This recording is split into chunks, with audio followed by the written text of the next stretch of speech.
The kingdom of God is like a pastor who lives and has his being alongside a wide estuary, the river estuary, widening as it approaches eventually the sea. And he's anxious because of the hot weather, long hot weather, as to how to look after the plants that grow along the riverbank, how to take care of them, because they are getting to be lighter and lighter, straw-coloured things, falling down, leaves on the ground, tired, worn out, some have died. And this pastor is much concerned. So as we come to him, he is standing in the water, with his facing the bank, with his shirt off in the hot water, in the hot weather, and he's standing down there with his hands between his knees, cupping them together, cupping up handfuls of water and splashing it onto the nearby plants. After about an hour or so, he finds that one or two begin to spruce up a little bit and look a bit stronger. So he takes a step to the right and begins again with a whole fresh lot. But as he stands up to ease the strain in his back, he looks up and down the bank, up and down the river, and there are thousands of these plants. And they're all in the same position. They're all in the same sunshine. They're all wilting on the water's edge, and so many are really poorly and looking as if they might go and disappear any minute in the heat and burn up like straw. So he goes on, hoping that he could get to the end of the day and go home at least satisfied that he's saved one or two plants.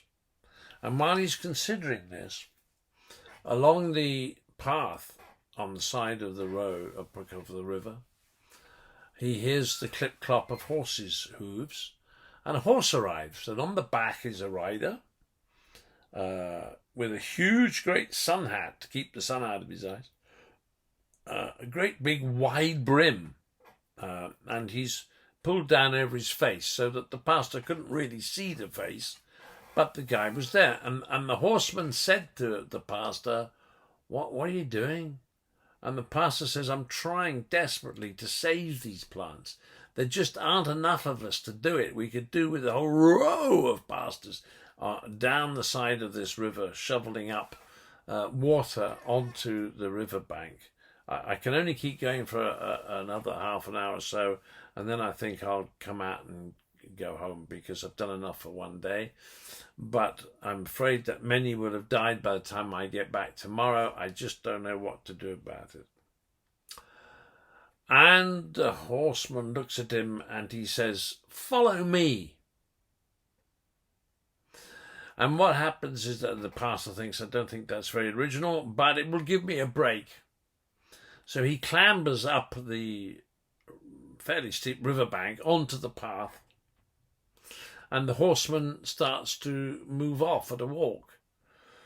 So the pastor follows him, and nothing better to do, anything to stretch his back and his back muscles and get a break from the work. So he walks behind him, and they walk a half a mile along the side of the river, and then the path bends round to the right, the river bends round to the right, and the horseman points down to the riverbank and says, look at that. And he looks down, and there is a boathouse right on the edge of the river, obviously, with his doors open onto the river. And the horseman says, there's a reward for you, for your faithfulness to the plants. And he looks up to him and he says, excuse me, who are you? And, to give me a reward for anything, I don't even know who you are. And the horseman says, I'm the owner. I own this river. I own the banks. I own the plants. I own the water. I own the horse. I own the path. I own the boathouse. I give you freely the boathouse and all its contents as a reward for your faithfulness. "Thank you," says the pastor. "I'll have a look at that." And so he slips and slides down the bank to the boathouse door, clambers in, and there, inside, along moored up, is an absolute dream of a sort of racingy type speedy boat. Two outboard motors on the back, ticking over, actually, ready for him. The doors onto the river are open, and he thinks, "I think I must have a go at this." And so he sets off the painter so that the boat's free to move, clambers in, and touches his thumbs on the accelerator levers, and away they go on the throttles. Out, in, and he into the main river, and he turns left, and then he pushes hard with both his fingers on the throttles, and the bow stands up out of the water, and the engines get deeper in, and away they go, charging up the river. And it's wonderful.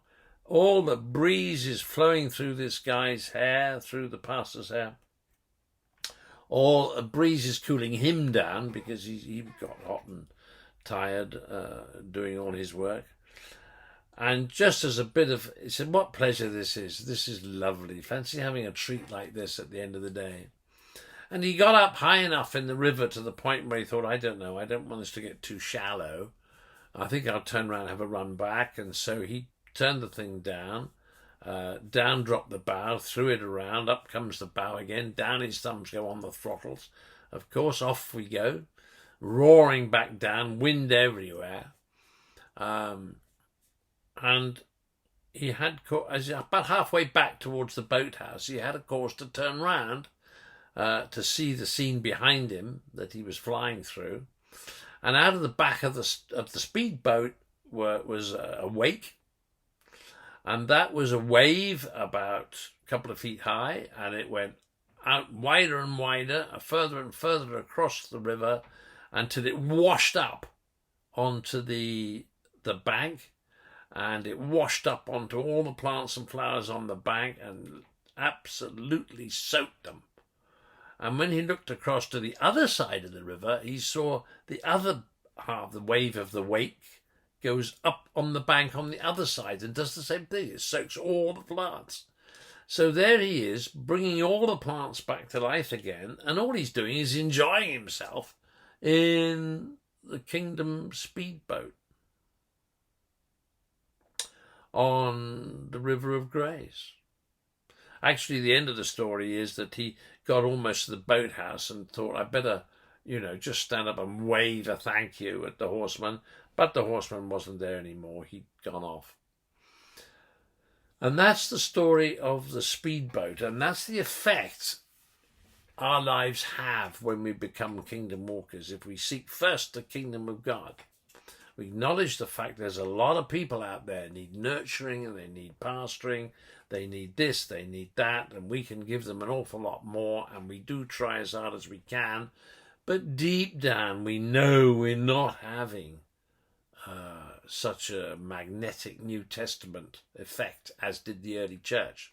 It is possible to get back there to a magnetic thing, yeah? It is possible to get back to being able to spend your life thoroughly enjoying every moment of it, driving the Kingdom Speedboat, in the process of which, because of your message, the purpose of which, you will see that you will water the banks, both sides, and you will bring hundreds and thousands of people into a real and much deeper, upgraded life. Bless you, boatman. Bye.